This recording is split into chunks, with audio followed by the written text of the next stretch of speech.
Hello and welcome to my channel Mohini speaks में बात कर रही हूँ साध्वी कुमारी का। मेरे चैनल मोहिनी स्पीक्स में आप सभी का स्वागत है। आज हम बात करेंगे नवरात्रि और माँ दुर्गा का जो पूजा जो हम सब के लिए बहुत ही इम्पोर्टेंट है, जो कि इस बार 1 महीने के लिए आगे जा रहा है। उसके पीछे क्या रीज़न है वो मेरे पिछले वीडियो में मैंने उसको अपलोड किया है, आप चाहें तो उसको देख सकते हैं।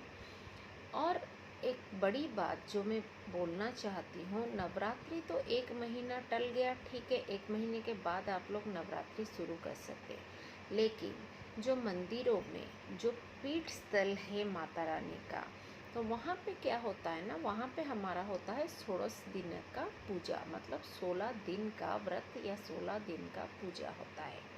तो 16 दिन का पूजा जो है, जो अपर पक्ष होता है, वो आरंभ होते ही वहाँ पे सारे काम स्टार्ट हो जाते हैं। लेकिन जिस दिन हम लोग सहस्रा कुंभाभिषेक करते हैं, जो कलश स्थापना होती है, जो ये होती है, वो उसके ठीक 10 या 12 दिन के अंदर शुरू हो जाता है। जैसे कि हमारा पूर्णमी गया सितंबर 2 तारीख से, फिर हमारा दिव्य उत्थापन या फिर कुंभाभिषेक मतलब कलश स्थापना जो है वो सितंबर 9 तारीख से होता है। लेकिन और सितंबर 10 तारीख से हमारा 16 दिन का जो व्रत है, 16 दिन का जो पूजा है, वो शुरू हो जाता है। जैसे कि हर मंदिर या जो लोग बहुत बड़े लेवल पे जो साधु संत हैं, जो लोग माता रानी का 16वां पूजा करते हैं, या जिनके घरों में भी माता रानी का प्रतिष्ठा होकर वो पूजा होता है, ये जो वीडियो है पर्टिकुलरली उनके लिए है। प्लस आपको षष्ठी की तिथि, सप्तमी, अष्टमी, नवमी की तिथि, ये सब जानकारी के लिए भी ये मैं वीडियो बना रही हूँ। तो इस बार क्या हुआ है ना, सितंबर 10 तारीख से शुरू हो जाता है हमारा 16 दिन का पूजा। लेकिन इसके बीच आ जाता है मलमास या अधिक मास, जिसके बारे में मैंने बोला कि जैसे हमारा ऑलरेडी वीडियो मैंने बना चुकी हूँ, आप चाहे तो डिस्क्रिप्शन बॉक्स में मैंने लिंक भेज दिया है, आप देख सकते हैं।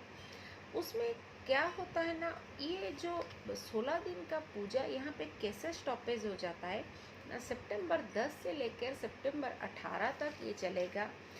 तो 9 दिन का चला गया, फिर गिर जाता है मड़मास। मड़मास आ गया 1 महीना। तो जहाँ पर देवी माता की स्थापना हुई है या जो भी मंदिर में पूजा स्टार्ट हुई है, वहाँ तो बंद नहीं होगा। तो उसमें क्या होता है, आप उसके जो माता रानी का जो पूजा है वो बंद नहीं होता है, वो महीने में चलता रहता है। अखंड दिया जहाँ जहाँ बैठा गया है, वो अखंड दिया वैसे ही बैठाया जाएगा।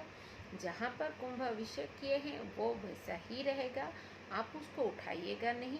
इसीलिए 160 साल के बाद गिरा है ऐसा 16 पूजा, ऐसा माता रानी का पूजा गिरा है, ये जो आया है मड़मास के अंदर। तो ये आया है 160 वर्ष के बाद। जो 16 पूजा 16 दिन में ख़त्म होता था, तो यहाँ पे ये बढ़कर हो गया 46 दिन। तो उसमें क्या करना है, उसमें और एक की भी बड़ी चीज़ क्या है ना, कुछ राशियों के लिए सो दैट राहु और केतु जो होता है वो धनु राशि में जा रहे हैं।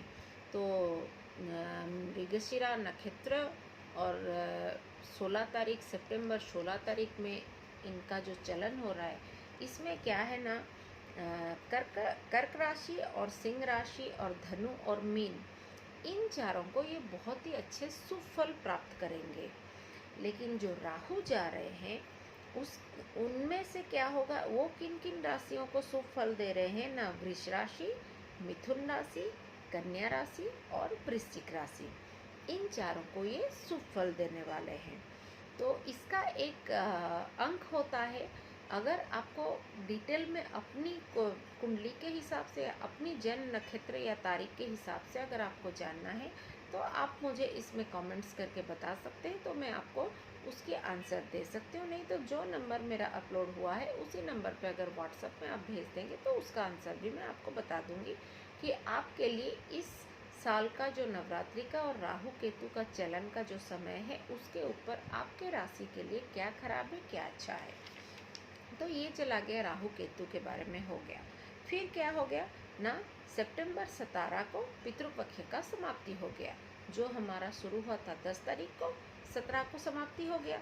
वो समाप्ति होने के बाद हमारा स्टार्ट हो जाता है नवरात्रि, लेकिन ठीक उसके अगले दिन ही हमारा स्टार्ट हो जाता है मड़ मास, जो कि अधिक मास बोलते हैं। तो वो ख़त्म हो जाएगा आपका कब ना, अमावस अक्टूबर 16 तारीख को, जिसके कारण एक महीना नवरात्रि आगे चला गया।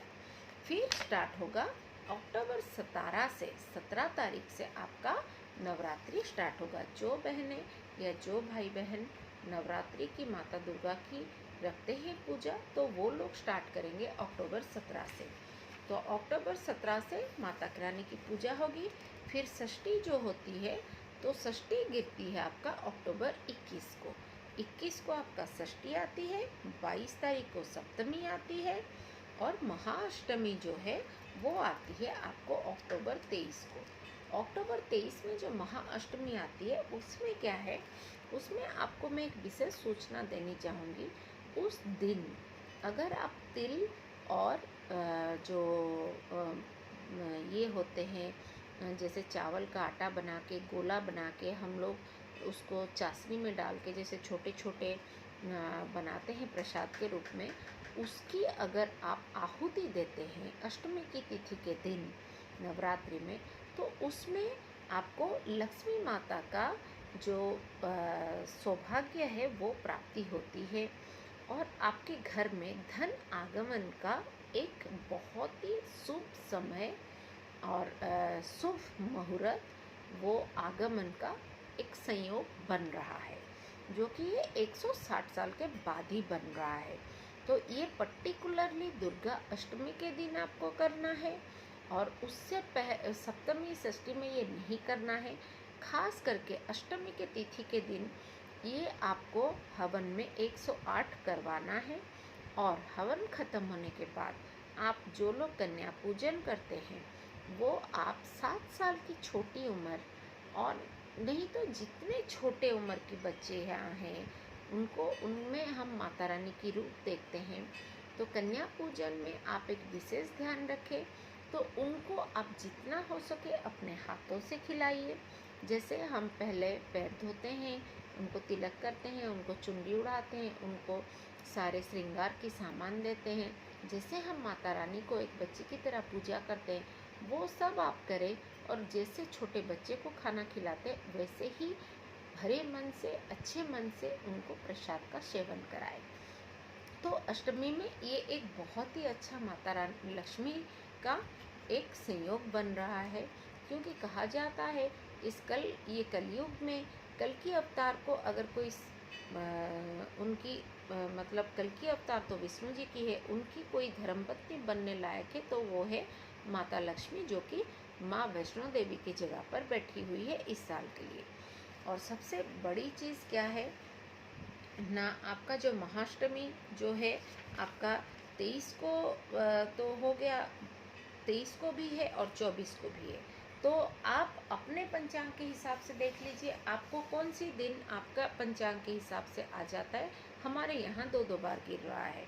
तो इसको करने के बाद तो आप मतलब जो नवमी है उसमें आप माता जी का कवच पढ़ लीजिए, माता जी का मंत्र कर लीजिए, माता जी का चालीसा कर लीजिए।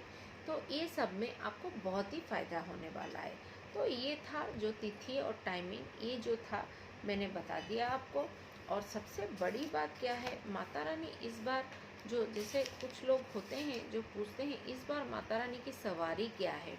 एक्चुअली इस बार जो सबसे बड़ी अच्छी जोग बनी है, जैसे मैंने पहले भी कहा है, 160 साल के बाद माता रानी इस बार झूले पे आ रहे हैं। तो जो झूला होता है वो माँ का जो बाल रूप होता है, तो उसमें जो आ रहे हैं, ये सबको डेफिनेटली ये जो सिचुएशन अभी चल रहा है, जो महामारी की व्यापी हुई है कोरोना की, डेफिनेटली ये नवरात्रि के बाद बहुत ही कुछ अच्छा फल होने वाला है। आशा करती हूँ आप सबके जीवन में सुख, शांति, समृद्धि बना रहे। जो लोग मेरे वीडियो को पहली बार देख रहे हैं, प्लीज़ लाइक, शेयर, सब्सक्राइब करना ना भूलें। जो अगर चाहते हैं कि दूसरों को भी भला हो, तो प्लीज़ इसको शेयर कीजिए, और आप सब्सक्राइब करके बेल आइकन बटन दबाना मत भूलिए, ताकि मुझे जितना भी नेक्स्ट वीडियो अपलोड करूँगी तो आपको इसका नोटिफिकेशन मिल जाता है, जो कि प्योरली फ्री है। और अगर आपको किसी भी चीज़ में जानकारी चाहिए या अपनी कुंडली बनवानी हो, आपको कोई परेशानी है, आप मंत्र लेना चाहते हैं, आप कुछ चीज़ आपके ज़िंदगी में हो रहा है जिसके रेमेडी आपको नहीं पता चल रहा है, या फिर आप कई बार फेल हो चुके हैं, तो उसके लिए भी आप मुझे संपर्क कर सकते हैं, या फिर मुझे मेरे दिए गए नंबर पे व्हाट्सएप कर सकते हैं। देखने के लिए धन्यवाद। सभी सुख रहें, समृद्धि रहें, समृद्धि बना रहें।